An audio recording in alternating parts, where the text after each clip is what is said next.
Hello everyone, this is Jim Okrasinski with your week 3 screencast video. So this week we are going to continue our work on summarizing and responding.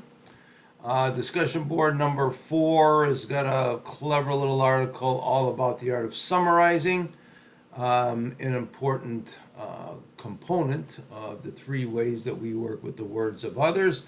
And also at the end of the week, the future of everything essay. And one of these days I'll get around for coming up with a more clever name for that assignment.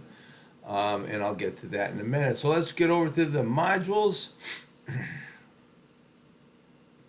Discussion board number 4 is PDF here about the art of summarizing, giving a lot of really good ideas and strategies on how to go about writing a summary. There are 3 ways we work with the words of others. One, of course, is summarizing. One is paraphrasing, and the other one is direct quotation. But sometimes summary is difficult to write because you have to be able to capture the author's intent with not appropriating language and misrepresenting what the author has to say. So for the post here, you're going to look at writing up an organized paragraph structure, answering a couple of prompts. What are a few of the strategies you can use to write an effective and thorough summary? In the article, the authors describe 3 traps that writers fall into when writing summary, and I think this is important. Well, we see that quite often when it comes to writing summary. So those traps. And how can you go about avoiding them? All right. Typical discussion board post looking for about 250 to 300 words.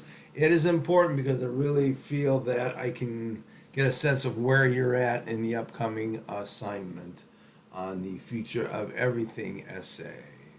Let's see if I can get back to that module. Sorry about the delay here. Instructions. Here we go.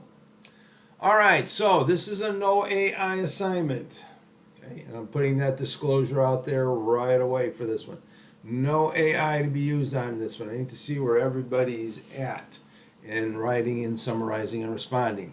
So everybody should have read the articles from Ortiz and Shanklin. I'm asking you to write a 3 to 4 page essay, 1,000-word essay, continuing the conversation about the state of artificial intelligence. So I give a bunch of prompts on what the essay should accomplish. Your essay should begin with a summary of the articles, capturing common themes found in both. I don't want an introduction. You don't need a wind up before the pitch. Go right into the summary of the 2 articles. Then I want you to respond. Okay, do you disagree, agree, disagree, and why? That is really an important point here. I like to see those words, I disagree or I agree. And the next point is how do you think the education will evolve because of AI? Take a look at the AI policy posted in the syllabus. I think it's really important that you take a look at that. We'll cover that as we go through the semester. You can use your reading notes, discussion board posts, and responses to help you complete this essay. Support your critical thinking with evidence from the information provided in the article. So you're going to respond, but you're going to use that particular readings to support your response. Outside sources are not required, so do not include any in your essay. This is an important purpose of this is for you, and for me, I should say, to see how you go about summarizing and responding.